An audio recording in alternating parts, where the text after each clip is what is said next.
नमस्कार दोस्तों, अध्यापक मंत्रा पर आपका स्वागत है।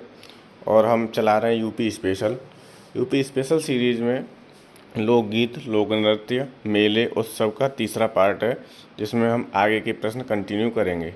तो चलिए शुरू करते हैं। और आज का पहला प्रश्न है, निम्नलिखित में से कौन सा स्मारक उत्तर प्रदेश में स्थित यूनेस्को द्वारा प्रशंसित विश्व धरोहर स्थल है? तो सारनाथ स्तूप, वाराणसी घाट, इलाहाबाद का किला या ताजमहल। तो यूनेस्को की सूची में कौन सा शामिल है? ताजमहल। कौन सा शामिल है? ताजमहल। 101 का क्या हो जाएगा? डी हो जाएगा। व्याख्या देखेंगे। ताजमहल को वर्ष 1983 में यूनेस्को द्वारा विश्व धरोहर घोषित किया गया था। कब? 1983 में। ठीक। और ये बताइए किसने बनवाया था? शाहजहाँ ने बनवाया था। किसकी याद में? मुमताज़ महल की याद में। और ये यमुना नदी के किनारे है। कहाँ पर है? यमुना नदी के किनारे है। ठीक, आगरा में। अगला है, निम्नलिखित में उत्तर प्रदेश के किस जिले में भारत माता मंदिर स्थित है? अयोध्या, आगरा, वाराणसी या बरेली। तो भारत माता मंदिर कहाँ पर है? वाराणसी में है। 102 का क्या हो जाएगा? सी हो जाएगा। क्या हो जाएगा? सी। भारत माता मंदिर महात्मा गांधी काशी विद्यापीठ वाराणसी के प्रांगण में है। और इसका निर्माण किसने कराया था? तो शिव प्रसाद गुप्त ने। किसने कराया था? शिव प्रसाद गुप्त ने करवाया था। यह एक स्वतंत्रता सेनानी भी थे। और इसका उद्घाटन 1936 में किसने किया था? गांधी जी द्वारा किया गया था। किसके द्वारा?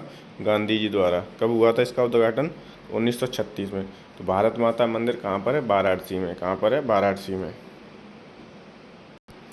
निम्नलिखित में से किस वर्ष में यूनेस्को ने मानवता की अमूर्त सांस्कृतिक विरासत की प्रतिनिधि सूची में कैसी अमूर्त सांस्कृतिक विरासत में कुंभ मेला को शामिल किया है? तो कब किया था? कौन सी सन में किया था कुंभ मेला को शामिल?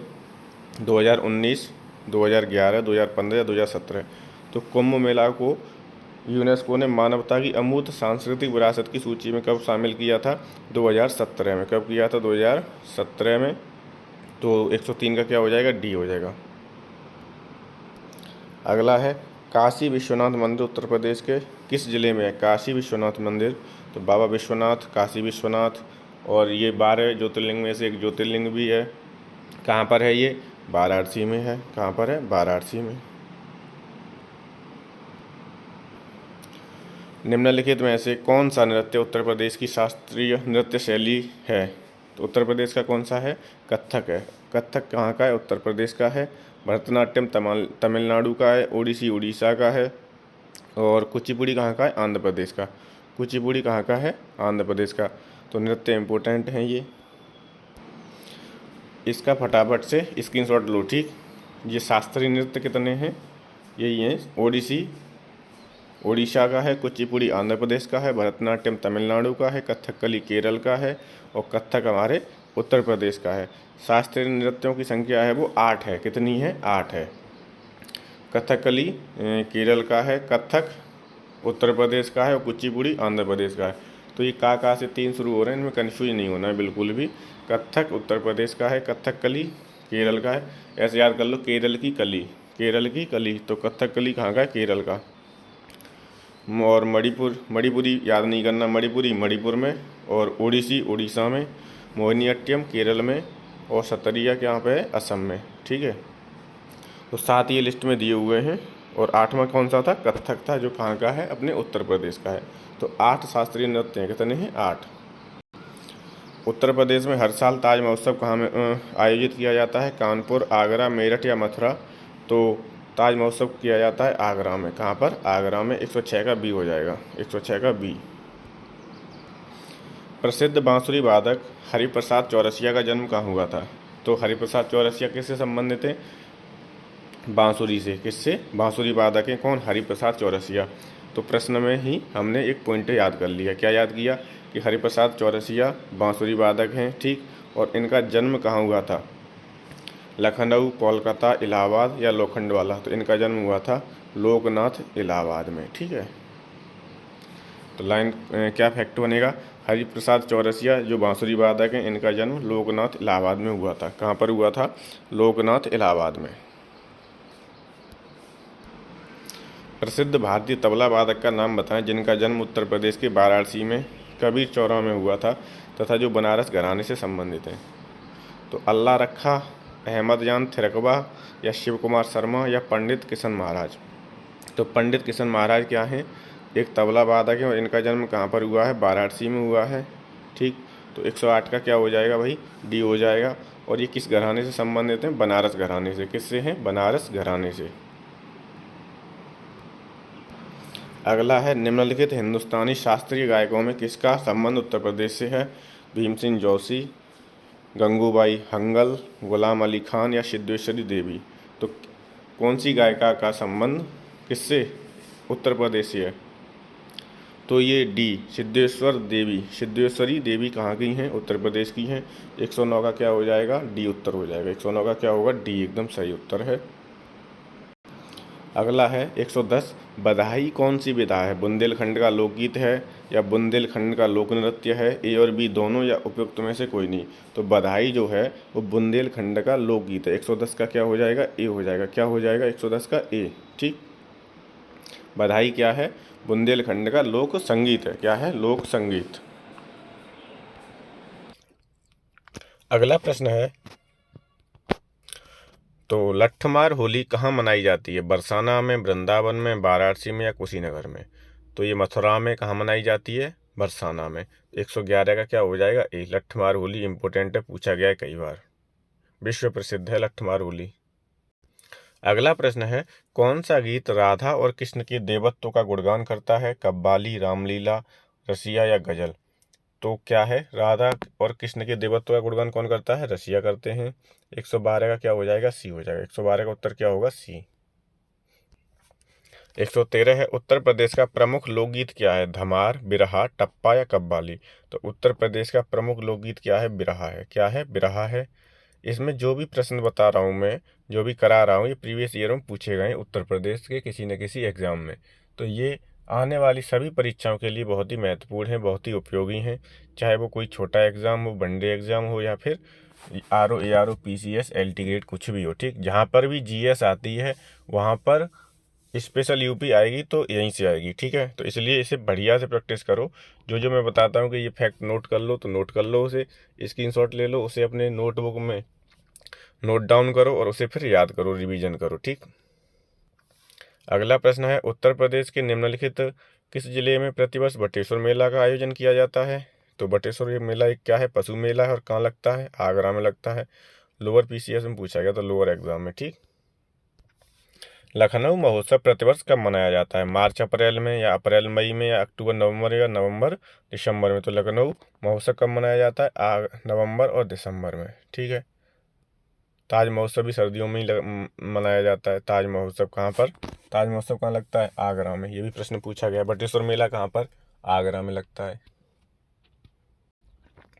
अगला है, रामलीला और रासलीला उत्तर प्रदेश में किसके उदाहरण हैं। लोक कथाएं, लोक नाटक और लोक नृत्य शैली, ऐतिहासिक रुचि के स्थान या नायकों के नाम हैं। तो रामलीला और रासलीला लोक नाटक और लोक नृत्य शैली के उदाहरण हैं। किसके, लोक नाटक और लोक नृत्य शैली के उदाहरण हैं। क्या, रामलीला और रासलीला। उत्तर प्रदेश के चरकुला नृत्य में महिलाएं अपने सिर पर क्या रखकर नृत्य करती हैं। तो चरकुला नृत्य पर क्या रखती हैं, एक बहुमंजिला इमारत सी बनी होती है, उसमें क्या दिए होते हैं, तेल भरा होता है, और फिर उसे सिर पर रख के क्या करती हैं, नृत्य करती हैं। तो तेल के दीपक क्या रखती हैं सिर पर, तेल के दीपक। और चरकुला नृत्य का संबंध किससे है, ब्रज क्षेत्र से है। किससे है, ब्रज क्षेत्र से है। ठीक है, निम्नलिखित में से कौन सा नृत्य उत्तर प्रदेश से संबंधित नहीं है, चरकुला नृत्य, कठपुतली नाच या मयूर नृत्य या रासलीला। तो ये जो कठपुतली है ना, ये राजस्थान से संबंधित है। राजस्थान के टूरिस्ट प्लेस पे आप कहीं भी जाओगे वहाँ पर ये मिल जाएंगे। ठीक है, तो कठपुतली नृत्य जो है वो उत्तर प्रदेश से संबंधित नहीं है। और 118 का उत्तर हो जाएगा बी। बाकी चरकुला नृत्य, मयूर नृत्य और रासलीला ये हमारे उत्तर प्रदेश से संबंधित हैं। कुंभ मेला और अर्धकुंभ कब कब लगते हैं। तो कुंभ मेला 12वें वर्ष लगता है और अर्धकुंभ 6वें वर्ष लगता है। तो कुंभ मेला कब लगेगा, 12वें में। 12वां और 6वां किस में है, ए में है। तो 119 का उत्तर क्या हो जाएगा, ए। ठीक है, कुंभ मेला कब लगेगा, 12वें वर्ष में। और अर्धकुंभ कब लगता है, 6वें वर्ष में। अगला है, निम्नलिखित में से कौन किस अवसर पर सोहर गीत का गायन किया जाता है, बच्चे के जन्म पर, नामकरण पर, मुंडन पर या विवाह पर। तो सोहर गीत कब गाया जाता है, बच्चे के जन्म पर। किस पर, बच्चे के जन्म पर। ठीक, अब अभी अर्धकुंभ बताया 6वें वर्ष लगता है, महा और कुंभ कब लगता है? 12वें वर्ष लगता है। लेकिन कुंभ लगते कहाँ है? उज्जैन में, नासिक में, हरिद्वार में, प्रयागराज में। उज्जैन में क्षिप्रा नदी के तट पे, नासिक में गोदावरी नदी के तट पे, हरिद्वार में गंगा नदी के तट पे, और वो प्रयागराज में गंगा यमुना सरस्वती के तट पर, जिसमें सरस्वती विलुप्त प्राय है। उत्तर प्रदेश का कौन सा लोक संगीत जीवन चक्र के रंगपटल का हिस्सा है, जो बच्चे के जन्म का अवसर मनाने के लिए माना जाता है या मनाया जाता है? ठीक है, कहरवा, चनैनी, कजरी या सोहर। तो अभी रिपीट हुआ है, सोहर जो है वो बच्चे के जन्म के अवसर पर मनाया जाता है, गाया जाता है। ठीक है, सोहर याद रखोगे। सोहर। चरकुला ब्रज क्षेत्र से संबंधित है, और ब्रज क्षेत्र से संबंधित है, उसमें महिलाएं नृत्य करती हैं क्या?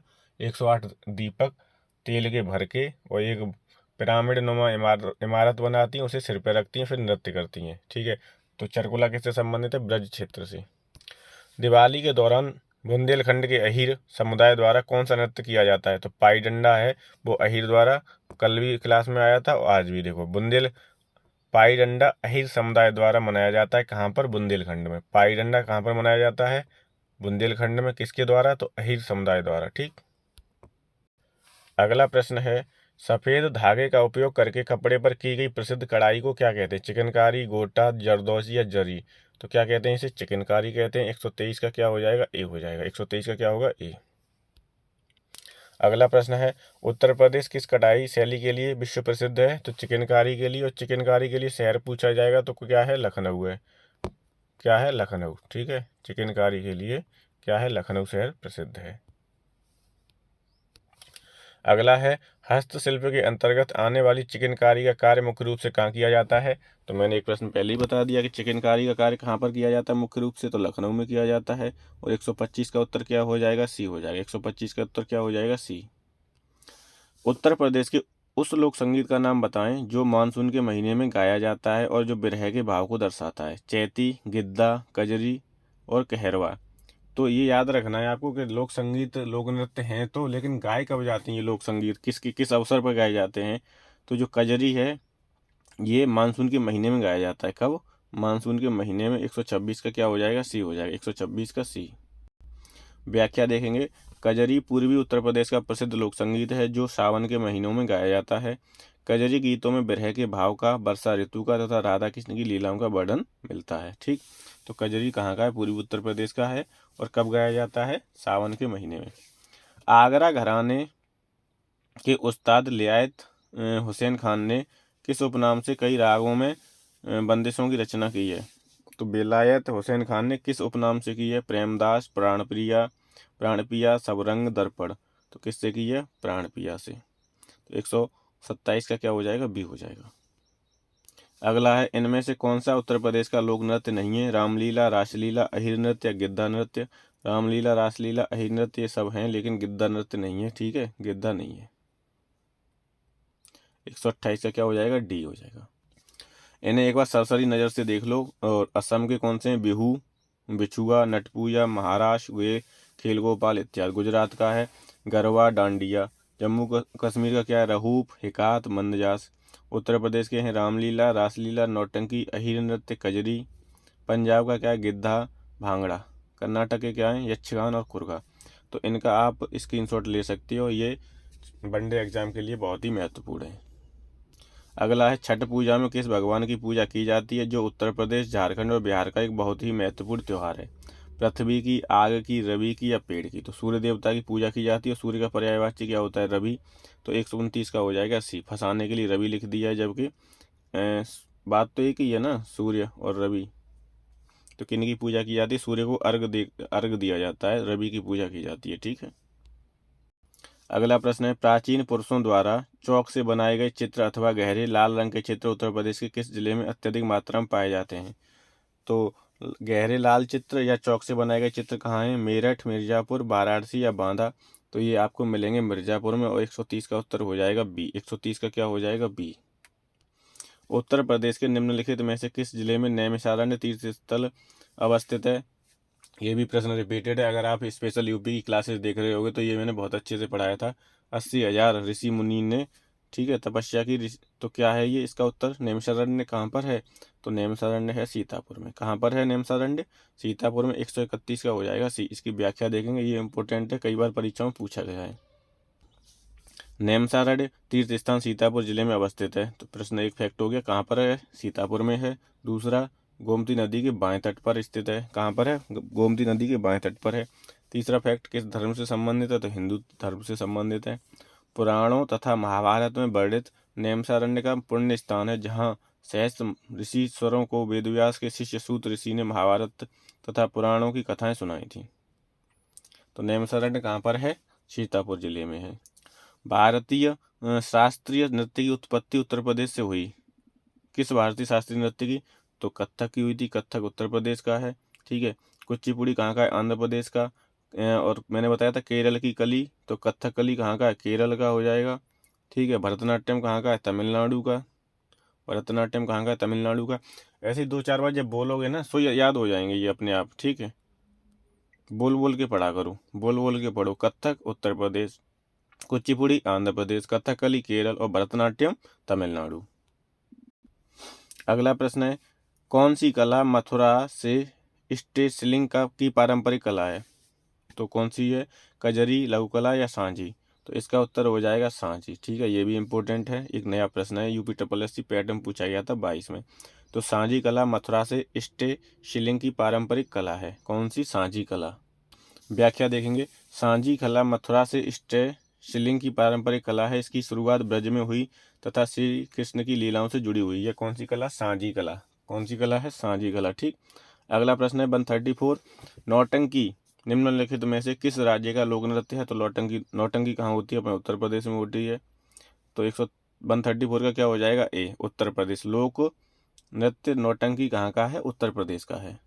महाकुंभ मेले की तिथि खगोलीय रूप से सूर्य, चंद्रमा और की स्थिति का अध्ययन करने के बाद निर्धारित की जाती है। तो महाकुंभ मेले की तिथि कब कैसे निर्धारित की जाती है, सूर्य, चंद्रमा और बृहस्पति की स्थिति का अध्ययन करने के बाद। किनकी, बृहस्पति, सूर्य, चंद्रमा और बृहस्पति। तो 135 का क्या हो जाएगा, सी। इन तीनों की स्थिति का अध्ययन करने के बाद में महाकुंभ मेले की तिथि निर्धारित की जाती है। ठीक है, सूर्य, चंद्रमा और बृहस्पति। निम्नलिखित में से किस नृत्य का मूल उत्तर प्रदेश से है, जो शास्त्रीय नृत्य के 8 रूपों का एक है।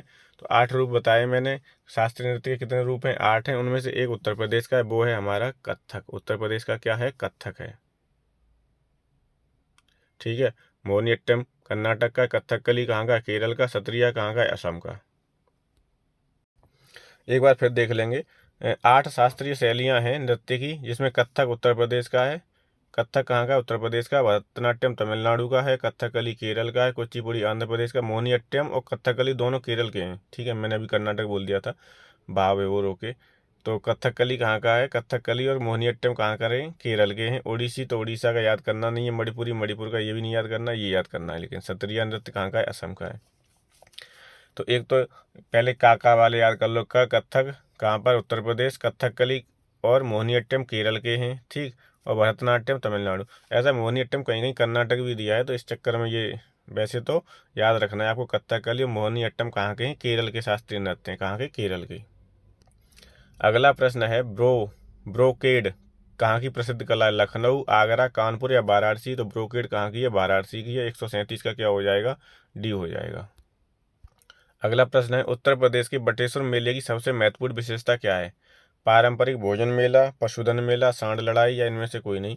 तो बटेश्वर मेला है वो पशुधन मेला है। कौन सा मेला है, पशुधन मेला। कहाँ लगता है, आगरा में। कहाँ लगता है ये, आगरा में। ठीक है, अगला है, फैयाज खान द्वारा स्थापित रंगीला घराना किस स्थान पर स्थित है, मथुरा, कानपुर, आगरा या लखनऊ।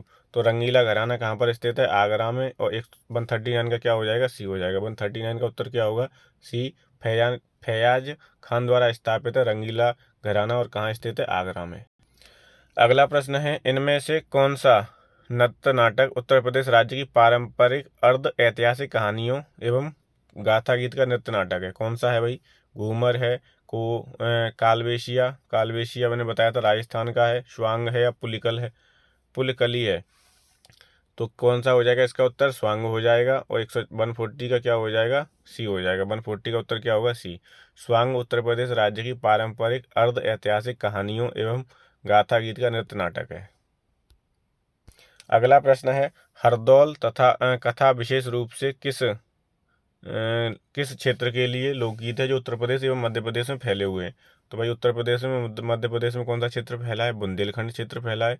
बुंदेलखंड जो क्षेत्र है उसमें क्या है, हरदौल कथा प्रचलित है। कौन सी, हरदौल कथा।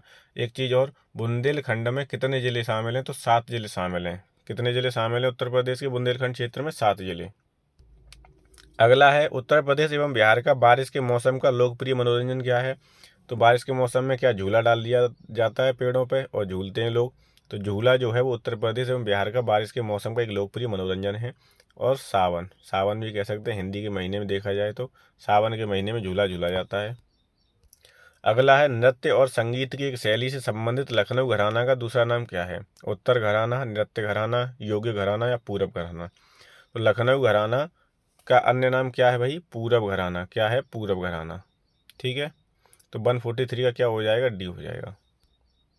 अगला है दुमपुख्त। दुमपुख्त उत्तर प्रदेश में एक लोकप्रिय प्रक्रिया है। दुमपुख्त कैसी प्रक्रिया है, व्यंजन पकाने की विधि है, कपड़ा सिलाई है, बीज बोने की विधि है या लकड़ी पर नक्काशी की।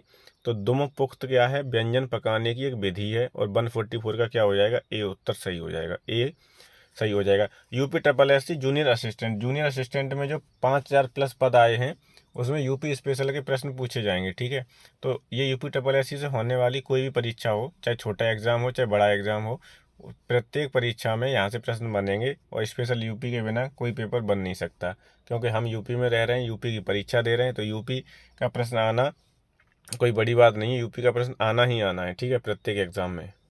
अगला है भोजन के समय खाद्य पदार्थों को सजाने की औपचारिक परंपरा क्या है। जरदोजी, चिकनकारी, दस्तरखान या खरीजा। तो भोजन के समय खाद्य पदार्थों को सजाने की औपचारिक परंपरा को क्या कहते हैं हम, दस्तरखान। क्या बोलते हैं, दस्तरखान। तो 145 का क्या हो जाएगा, सी। अगला प्रश्न है, चलो इसकी व्याख्या देख लें। भोजन के समय खाद्य पदार्थों को सजाने की औपचारिक परंपरा को क्या बोलते हैं, दस्तरखान। क्या बोलते हैं, दस्तरखान। ठीक, अगला प्रश्न देखते हैं 146। राधा के जन्म स्थान के रूप में निम्न में से किस स्थान को जाना जाता है, वृंदावन, मथुरा, द्वारका या बरसाना। तो बरसाना। राधा जी का जन्म कहाँ हुआ था, लाडली जी का बरसाना में हुआ था। और लट्ठमार होली कहाँ पर होती है, बरसाना में। लट्ठमार होली कहाँ पर होती है, बरसाना में। अगला है रूमी दरवाज़ा उत्तर प्रदेश के किस शहर में है, लखनऊ, आगरा, फतेहपुर सीकरी या अलीगढ़। तो रूमी दरवाज़ा कहाँ पर है, लखनऊ में। कहाँ पर है भाई, रूमी दरवाज़ा लखनऊ में है। छोटा इमाम बाड़ा कहाँ पर है, लखनऊ में। बड़ा इमाम बाड़ा कहाँ पर है, लखनऊ में। ठीक, तो ये भी याद रखना है। अगला प्रश्न है 148। तो उत्तर प्रदेश के किस जिले में किछौछा दरगाह शरीफ स्थित है, संत कबीर नगर, मिर्जापुर और अंबेडकर नगर या सुल्तानपुर। तो किछौछा दरगाह कहाँ पर स्थित है, अंबेडकर नगर में। 148 का क्या हो जाएगा, सी हो जाएगा। निम्न में से किस शहर में कुंभ मेला लगता है। तो उत्तर प्रदेश में एक ही शहर है जहाँ कुंभ मेला लगता है, वो है आपका इलाहाबाद। क्या है, इलाहाबाद। गंगा यमुना सरस्वती के संगम पर कुंभ मेला लगता है। ठीक, कुंभ मेला अर्ध कुंभ 6 वर्ष पे लगता है। और कुंभ कितने पे लगता है, कुंभ लगता है 12वें वर्ष पे। कितने पे, 12 वर्ष पे। ठीक है, तो 149 का उत्तर तो देख लो भाई, 149 का उत्तर हो जाएगा इलाहाबाद। ठीक है, बाबा विश्वनाथ मंदिर कहाँ पर है, वाराणसी में। बाबा विश्वनाथ मंदिर कहाँ पर है, वाराणसी में। और आज की क्लास का 150वां प्रश्न है, उत्तर प्रदेश राज्य में गढ़ मेला प्रतिवर्ष कहाँ आयोजित किया जाता है, अलीगढ़ में, मथुरा में, गढ़ मुक्तेश्वर में या बरेली में। तो जो गढ़ मेला है वो कहाँ लगता है, गढ़ मुक्तेश्वर में। और 150 का उत्तर क्या हो जाएगा, सी हो जाएगा। 150 का क्या होगा उत्तर, सी, गढ़ मुक्तेश्वर। ठीक, अब एक चीज़ और याद रखनी है हमें, गढ़ मुक्तेश्वर तो याद है उत्तर प्रदेश के हापुड़ जिले में स्थित है। ठीक है, तो मेला कहाँ लगेगा, हापुड़ भी दे सकता है ऑप्शन में। ठीक है, क्या देता है, हापुड़ भी दे देगा। तो आपको हापुड़ और गढ़ मुक्तेश्वर दोनों जगह को याद रखना है। ठीक, 151 है, जौनपुर में अटाला मस्जिद है, वो अन्य मस्जिदों का निर्माण की मिसाल है, अन्य मस्जिदों के निर्माण के लिए मिसाल है। तो ये इसकी जो नींव किसने डाली थी, निर्मित किसने करवाया था, मुबारक शाह, इब्राहिम सरकी और मलिक शरवर या हुसैन शाह ने। तो अटाला मस्जिद का निर्माण किसने कराया, इब्राहिम सरकी ने। 151 का क्या हो जाएगा, 151 का हो जाएगा बी।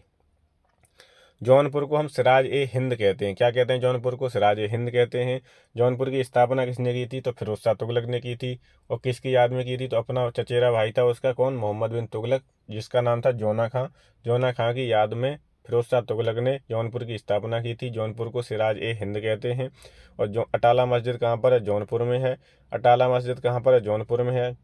अटाला मस्जिद का जो निर्मित कराई थी, किसके द्वारा निर्मित थी? तो इब्राहिम सर्की के द्वारा। किसके? इब्राहिम सर्की के द्वारा। अगला प्रश्न है, उत्तर प्रदेश के किस शहर को आपको राजसी घाट, अस्सी घाट, मणिकर्णिका घाट कहाँ और हरिश्चंद्र घाट मिलेंगे? कहाँ पर मिलेंगे भाई? वाराणसी मिलेंगे। और इसे घाटों का शहर भी कहा जाता है। वाराणसी को क्या कहते हैं हम? घाटों का शहर। बाबा विश्वनाथ मंदिर कहाँ पर है? तो वो कहाँ पर है? वाराणसी में है। ठीक है, तो ये जो घाट है ना, राजसी घाट, अस्सी घाट, मणिकर्णिका घाट, हरिश्चंद्र घाट, ये सब कहाँ मिलेंगे आपको? वाराणसी में। अगला है, प्रसिद्ध बांके बिहारी मंदिर उत्तर प्रदेश के किस शहर में स्थित है? तो बांके बिहारी मंदिर को कौन नहीं जानता है? बांके बिहारी मंदिर वृंदावन में है। 153 का क्या हो जाएगा? सी हो जाएगा। बोलो बांके बिहारी लाल की जय। सब लोगों का सिलेक्शन हो जाए जल्दी से जल्दी। अब बांके बिहारी मंदिर हो गया, कहाँ पर है? तो बांके बिहारी मंदिर है वृंदावन में। ठीक है, निर्माण किसने कराया? स्वामी हरिदास ने करवाया था। स्वामी हरिदास ने निर्माण कराया था। अगला फैक्ट है, सारनाथ क्या है? बौद्ध तीर्थ स्थल है। ज्ञान प्राप्ति के पश्चात भगवान बुद्ध ने अपना प्रथम उपदेश यहीं दिया था। कहाँ पर दिया था? सारनाथ में दिया था। कहाँ पर दिया था? सारनाथ में। अब जब पहला उपदेश दिया तो उसे क्या कहा गया? तो चक्र प्रवर्तन कहा गया उसे। क्या कहा गया? चक्र प्रवर्तन। जब उन्होंने कदम बाहर रखा, घर से निकले, तो उसे कहा गया महाविनिष्क्रमण। उस प्रक्रिया को क्या कहा गया? महाविनिष्क्रमण। और जब उन्हें मोक्ष की प्राप्ति हुई तब उसे क्या कहा गया? महापरिनिर्वाण। ठीक है, तो वाराणसी, काशी विश्वनाथ मंदिर कहाँ है? वाराणसी में। ताजमहल कैलाश मेला कहाँ लगता है? आगरा में। बटेश्वर मेला कहाँ लगता है? आगरा में। बटेश्वर मेला किसके लिए? तो पशुओं के लिए। उत्तर प्रदेश के किस शहर में 11 मंजिला पागल बाबा का मंदिर है? तो पागल बाबा का मंदिर वृंदावन में। 154 का हो जाएगा ए। पागल बाबा का मंदिर कहाँ पर है? वृंदावन में। जिला मुख्यालय बलिया शहर महर्षि, किस महर्षि का जन्म स्थान और कर्म स्थान माना जाता है? कौन सा? बलिया। तो बलिया में किनका हुआ था? भृगु का जन्म हुआ था। किनका जन्म स्थान माना जाता है? कर्म स्थान भृगु का। ठीक है, बलिया याद रखोगे। बलिया किससे संबंधित है? भृगु से। ब्रजभाषा बोलने वालों का घर किस क्षेत्र में आता है? ऊपरी दोआब, निचली दोआब, बुंदेलखंड या रूहेलखंड? तो ब्रजभाषा जो बोलते हैं उनका क्षेत्र आता है निचली दोआब क्षेत्र में। किस में आता है? निचली दोआब क्षेत्र में। बताओ, यहाँ से भी प्रश्न पूछा गया है। तो ब्रजभाषा बोलने वालों का घर किस क्षेत्र में आता है? निचली दोआब में। 156 का हो जाएगा बी। आगरा, धौलपुर, मथुरा, मैनपुरी, एटा, हिंडौन सिटी निचली दोआब के क्षेत्र में आते हैं। यहाँ पर ब्रजभाषा बोली जाती है। क्या बोली जाती है? ब्रजभाषा। एटा, मैनपुरी, ये सभी किस में आते हैं? ब्रज क्षेत्र। तो आज की जो क्लास है वो यहीं समाप्त होती है। ये हमारे लोकगीत, लोक नृत्य, कला, मेला, महोत्सव, उत्सव, स्थापत्य कला, ये इस टॉपिक में हमने फिनिश कर लिए हैं। और इसकी 3 क्लासें हुई थी। ठीक है, 9A, 9B और 9C नाम से 3 पार्ट हैं जो आपको किसमें? प्लेलिस्ट में मिल जाएंगे। ठीक, इन्हें फटाफट देख डालो।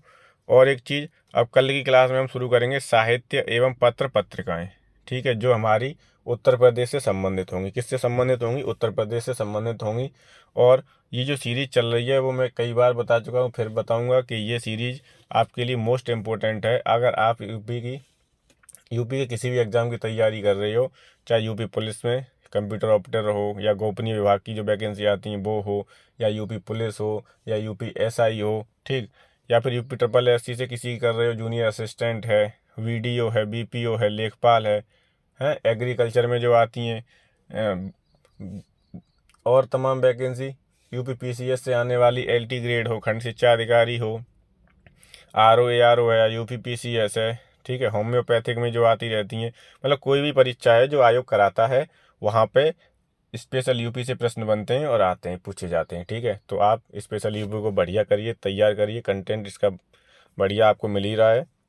जो नहीं आता है उसे कमेंट बॉक्स में पूछ सकते हैं। जो चीज़ें नहीं लग रही हैं उन्हें लिखो और याद करो। ठीक, तो आज की क्लास को यहीं समाप्त करते हैं।